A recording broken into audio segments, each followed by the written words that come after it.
My Lord, may I, with your leave, just make one short point in response as a matter of law. And my Lord, I just wish to point out that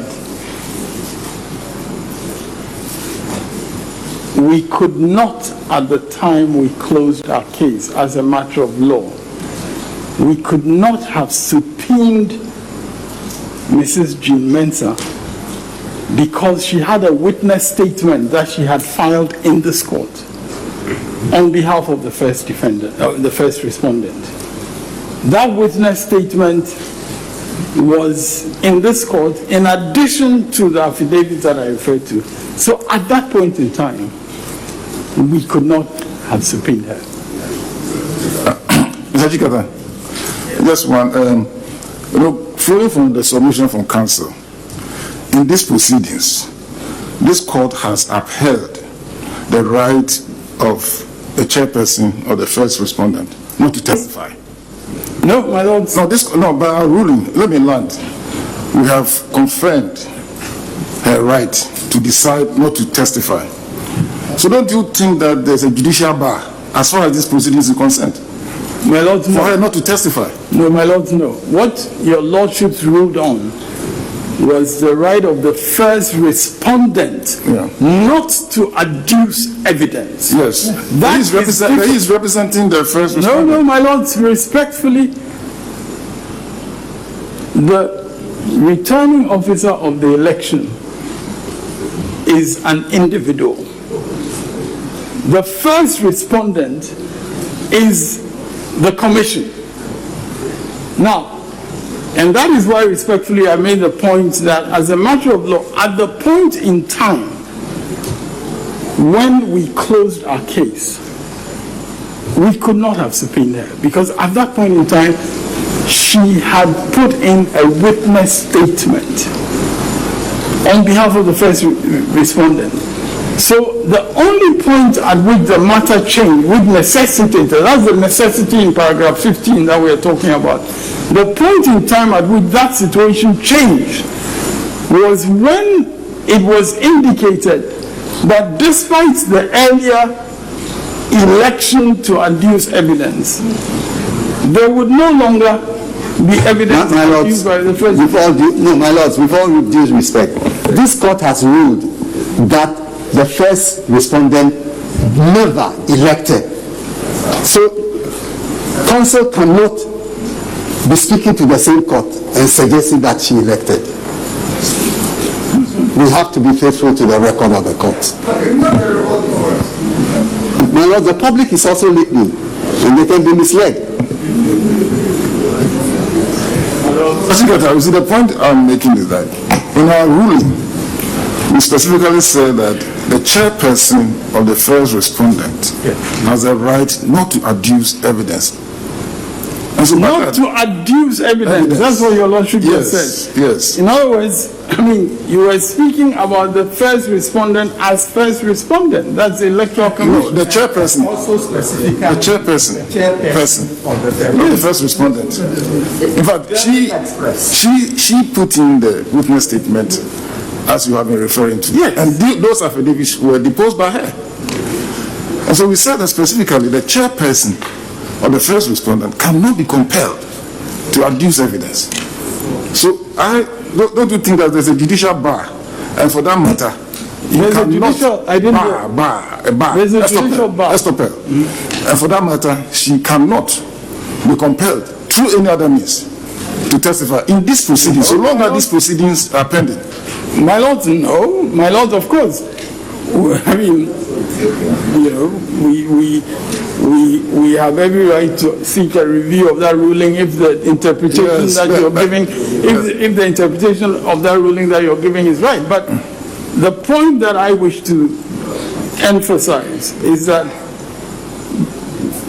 our understanding of the ruling, especially in the context of the orders, the order 38, CI 87 issues, that in that context, our understanding of that ruling relates to the fact that the first respondent has it within their rights not to call a witness. I mean, just all the authorities that your lordship cited in the ruling were about the right of a party not to call a witness. That's nothing more. That's what the authorities that were cited were about. So a party... Respectfully, the last but one page. I'm sorry. The last, I don't know whether you have a copy of the ruling. It is annexed to the affidavit of the second respondent. Yes. Unfortunately, they did not indicate the page, but it appears the last but one page. The affidavit of the second respondent. No, the ruling is annexed. Yes. Yeah, it's annexed to the. Yeah.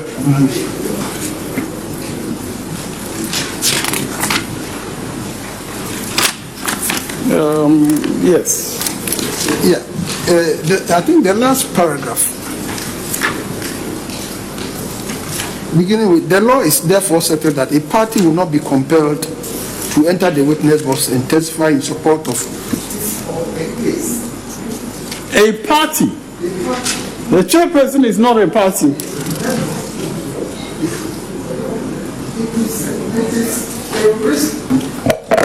Parties who decline to give evidence take, knowing perfectly well that the court will be left with no option but to proceed with the available evidence before it. Counsel for the petitioner has strongly submitted to us that we should not apply the Society of Lawyers case to the peculiar facts of this petition, because the first respondent, being a constitutional body with defined responsibilities, must be brought before this court to be cross-examined as a way of accounting to the people of this country for its stewardship. The Society of Lawyers case, like this petition, also deals with witnesses who had served witness statements and have decided not to give evidence to be cross-examined. Indeed, the witness statement was served by Mrs. G. Mensah. Yes, but my lords, a party, your lordship just read a ruling in which your lordship referred to a party. The party in this case is the first respondent, not Mrs. G. Mensah. Yeah, and we are saying, under the circumstances, you declare the results from the Electoral Commission.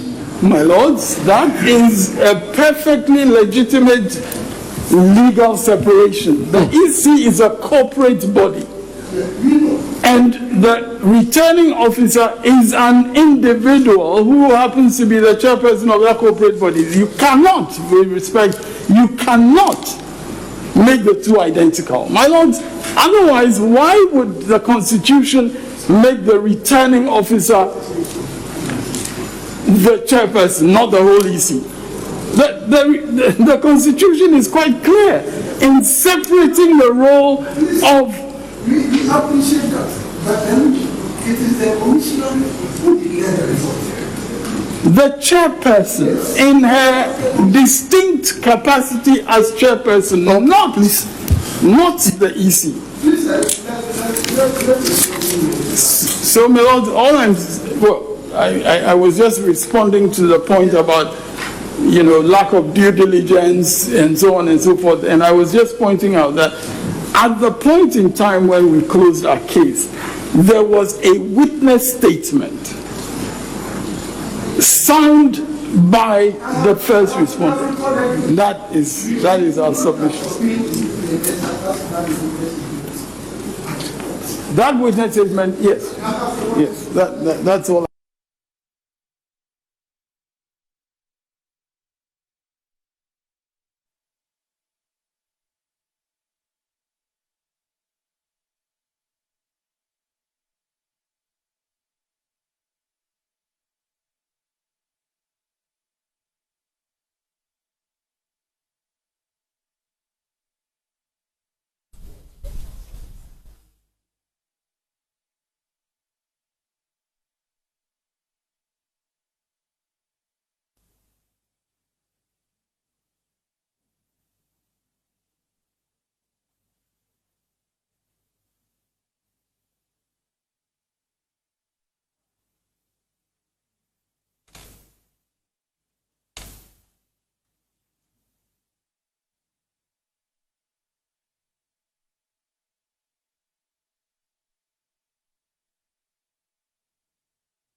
by court.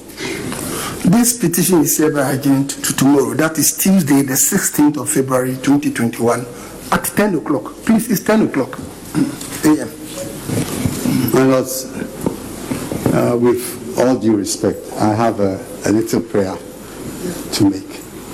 My lords, this court directed us last week that we should all file our written closing arguments. The order stands. If your lordship will hear me out, if you, by Wednesday, simultaneously, my lords, we have seen a situation where the court has ordered parties to file their witness statements by a certain date, and others applied for review and used it not to file, with the effect that we filed our witness statements before they filed. My lords, I just want to pray for an order to the registrar that if we file our witness statement on Wednesday and the other party has not filed closing addresses, and the other party has not filed because of maybe a review, they should not have any sight of our closing address. Yes.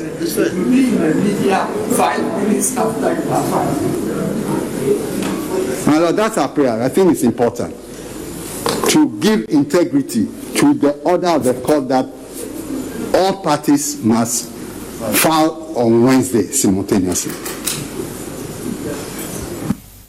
As your lordships have indicated, this is a court of record. If he wishes to make an application in respect of the order,